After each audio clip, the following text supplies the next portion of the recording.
طبیعتوں کی، مزاجوں کی سختی، دوسروں کے بارے میں ڈانٹے جذبات ہمارے رویے ڈانٹے، ہماری طبیعتیں سخت۔ حضرت عبداللہ ابن مسعود رضی اللہ تعالیٰ عنہ نے ایک شخص کو جنازے کے موقع پہ ہنستا ہوا دیکھ لیا، فرمایا آج کے بعد تیرے ساتھ کلام نہیں کروں گا۔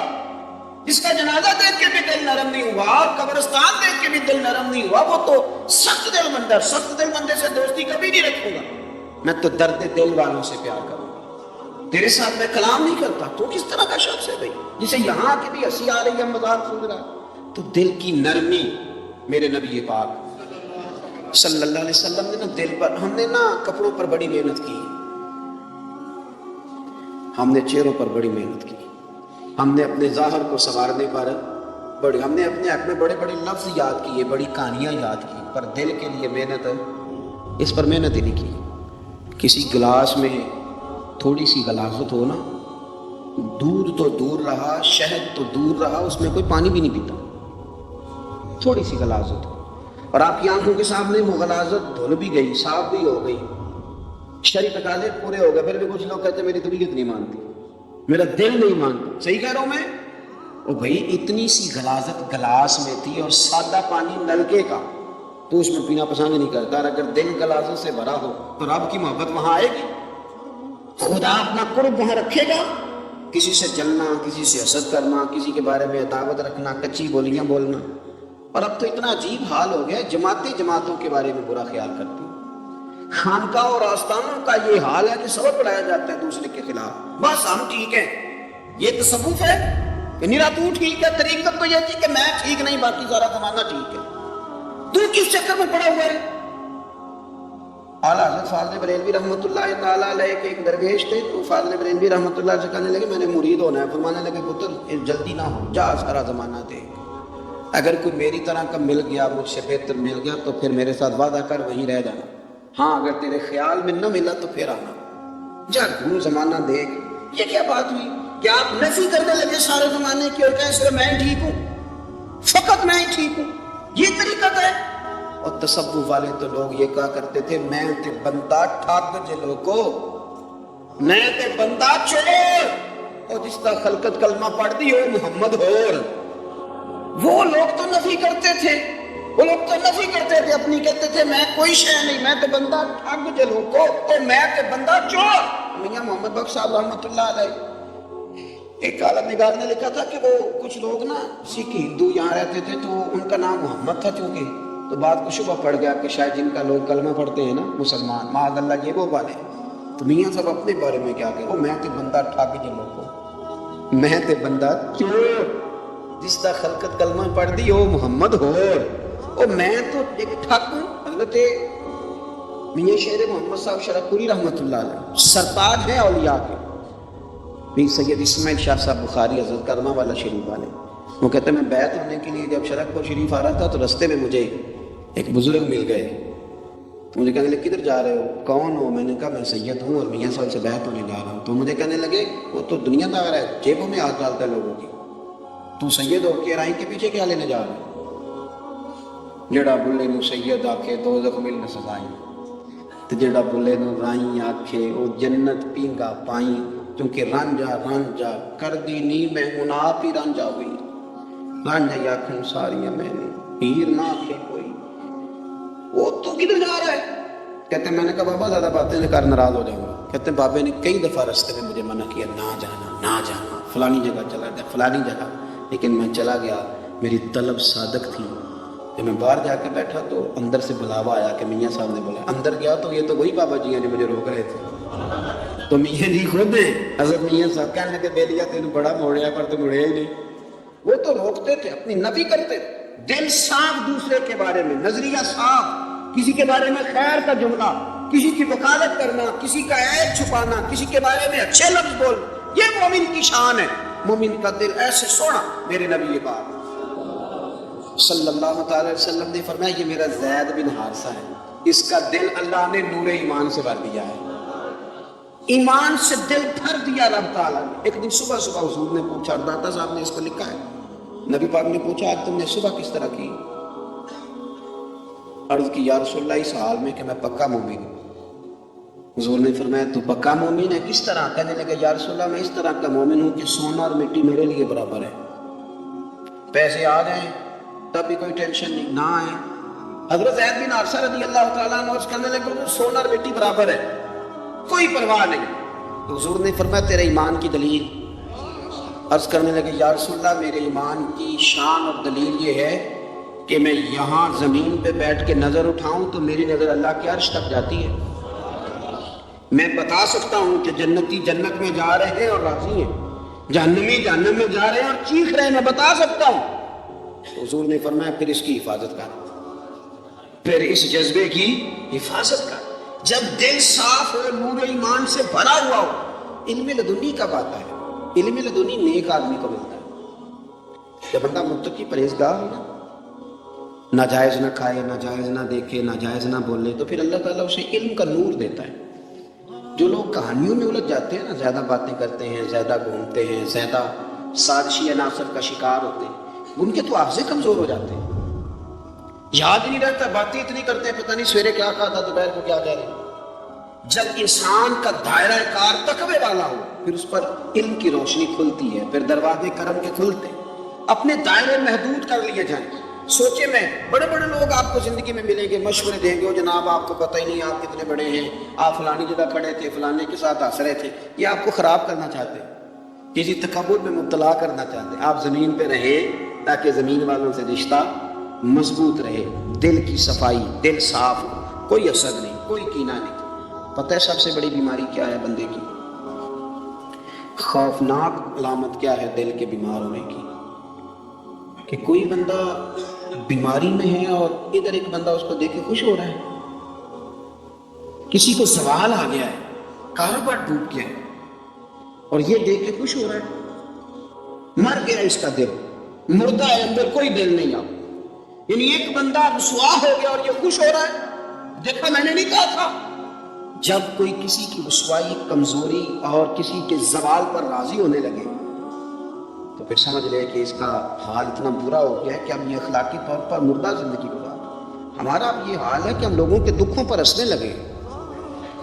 ہم کسی کے ہاں کوئی شخص تکلیف میں آتا ہے تو ہم اس کو کہکھوں میں اڑاتے ہیں۔ یارو زندہ قومیں یہ کام نہیں کرتی، زندہ قومیں یہ کام نہیں کرتی۔ میرے نبی پاک صلی اللہ علیہ وسلم نے فتح کے موقع پر بھی گردن کو جھکا کے بتایا کہ جب رب عروج دے تو پھر اللہ کی بارگاہ میں جھک جائے گا۔ کسی شک کے پتہ ہے کہ حدیث سنو، یہ مسلم شریف میں موجود ہے، حضور نے فرمایا ایک بندہ گناہ کرتا تھا پھر اس نے توبہ کر لی،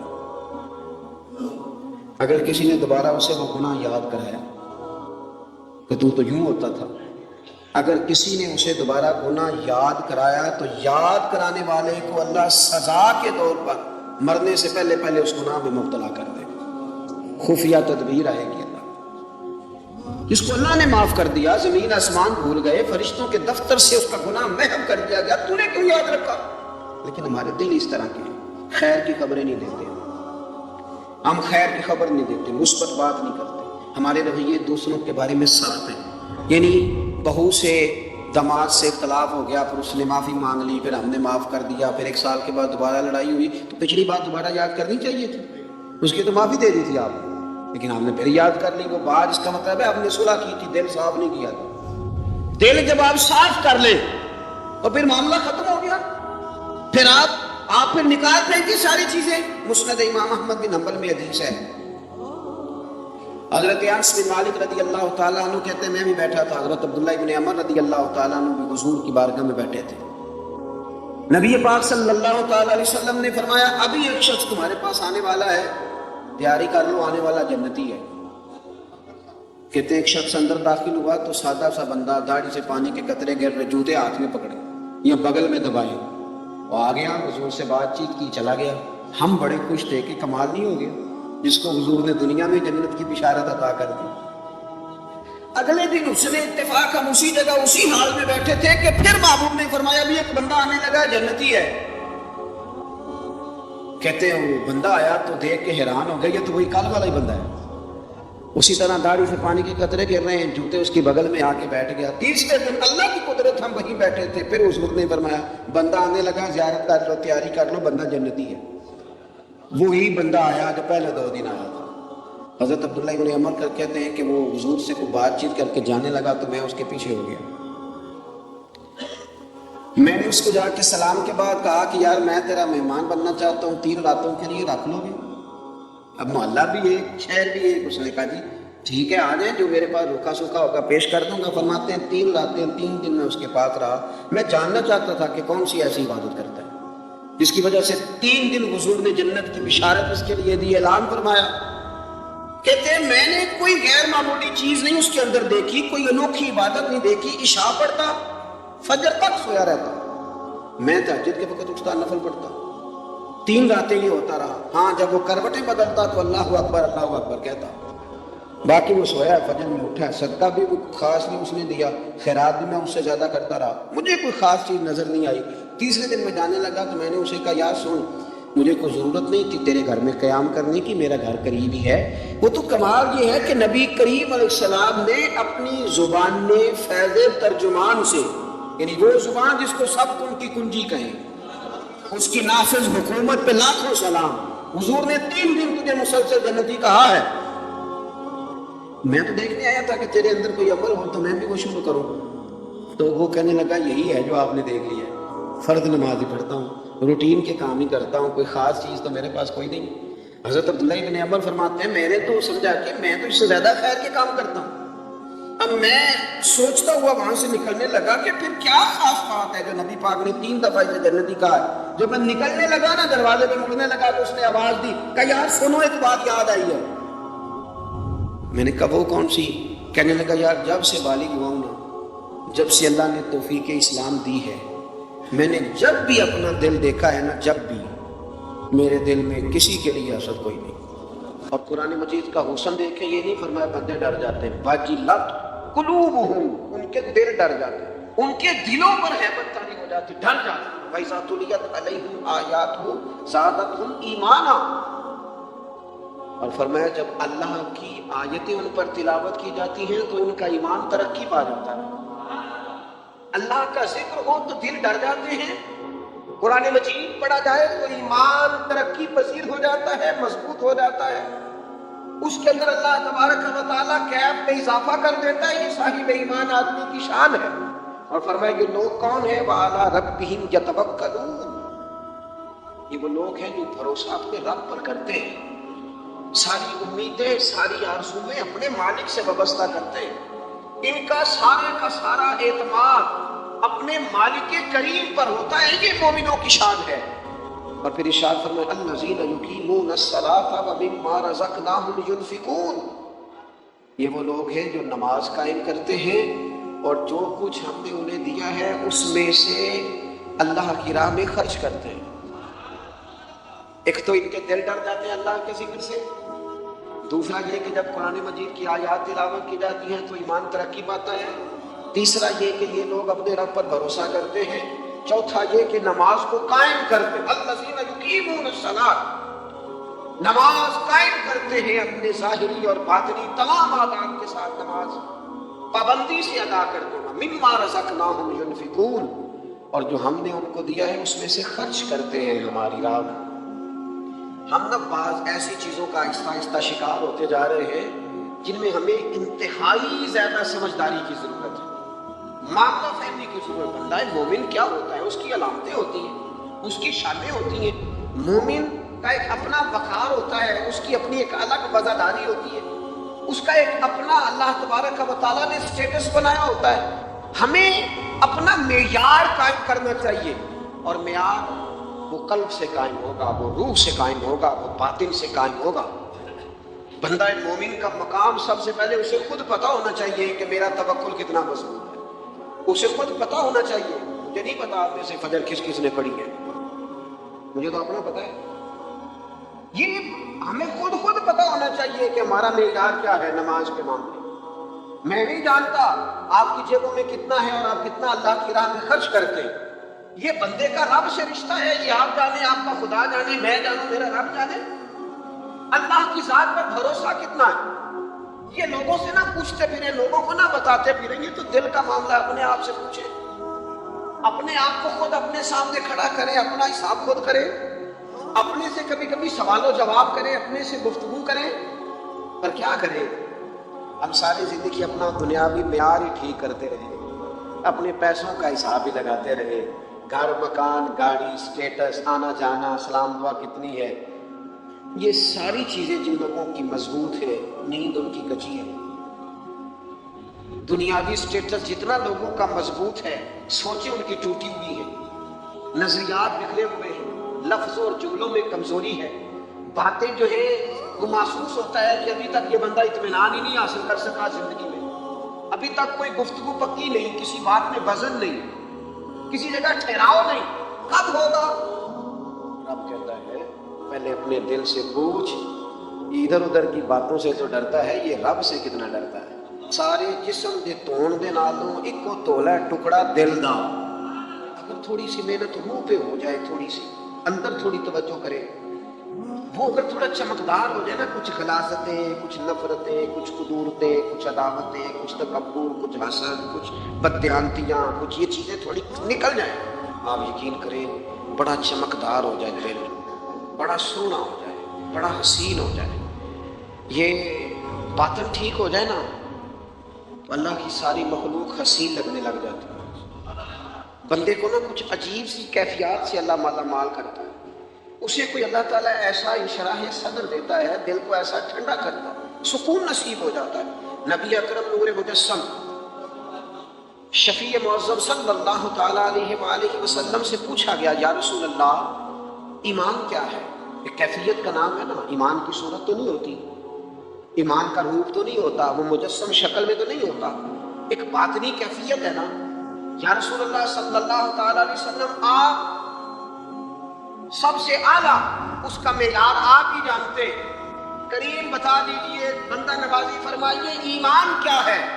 نبی اکرم صلی اللہ تعالیٰ علیہ وسلم نے فرمایا جب تمہاری نیکی تمہیں خوش کرنے لگے اور جب تمہارا گناہ تمہیں غمگین کرنے لگے تو مطلب یہ ہے کہ تم مومن ہو، اور اگر گناہ کر کے بھی تم غمگین نہیں ہوتے، تکبر کر کے بھی تم غمگین نہیں، حسد کر کے بھی غمگین نہیں، حرام کھا کے بھی غمگین نہیں، لوگوں کا دل توڑ کے بھی غمگین نہیں، کسی کے حق پہ قبضہ کر کے بھی تمہیں غم کوئی نہیں، بہت سارے لوگوں کو بیوقوف سمجھ کر نادان سمجھ کر احمق کہہ کر جاہل کہہ کر عزتیں اتار کر بھی تم غمگین نہیں ہوتے، تو اس کا مطلب ہے تم نے معیار ایمان کو نہیں پایا۔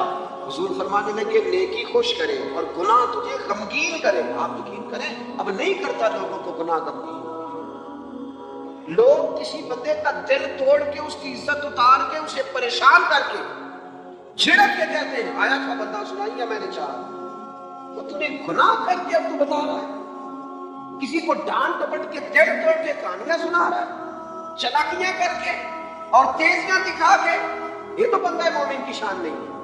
میرے کریم نے تو فرمایا نیکی تجھے سکون دے، اور جب تو گناہ کر کے غمگین ہو تو اس کا مطلب ہے تم مومن ہو۔ تو فوراً عرض کی یا رسول اللہ پھر بتا دے گناہ کیا ہوتا ہے؟ تو حضور فرمانے لگے جو چیز تیرے دل میں کھٹکے وہی تو گناہ ہے، وہ جو چبھ رہی ہے نا، مومن کے دل میں غلطی چبھتی ہے، کھٹکتی ہے، اسے پریشان کرتی ہے یہ غلطی، اگر وہ چبھتی ہے تو پھر اس کا مطلب ہے وہ گناہ ہے۔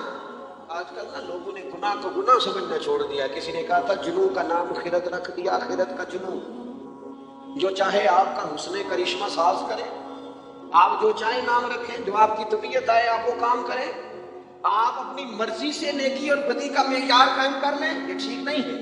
اللہ کے رسول صلی اللہ تعالیٰ علیہ وسلم نے جو آئینہ ایک بندہ مومن کے لیے بنایا ہے، اس آئینے کو ہمیشہ برقرار رکھا جائے، اپنے اندر وہ علامات تلاش کی جائیں جو ایمان کے بعد مومن کے اندر تبدیلیاں آتی ہیں، قلبی طور پر، روحانی طور پر اور اخلاقی طور پر۔ میں دیکھتا ہوں آج کل نا ہمارے ہاں سب سے زیادہ جس چیز کا فقدان ہے وہ محبت ہے، ہمارے لہجے، ہمارا انداز، ہمارا طریقہ، ہمارا اٹھنا بیٹھنا، اس کے اندر نا محبت نہیں، ہم نا لہجے الفت والے نہیں، مزاج محبت والا، کسی جگہ یار کوئی چلو پنجابی بندے ہیں کہ دیسی گل تو سنانے میں مزہ آئے گا، وہ ایک جگہ میں کہیں ہم بیٹھے تھے ایک دفعہ، تو کسی شخص نے کسی سے کو لینی دینی تھی چیز، تو اس نے بات کی، تو آپ کو پتہ ہے وہ ریٹ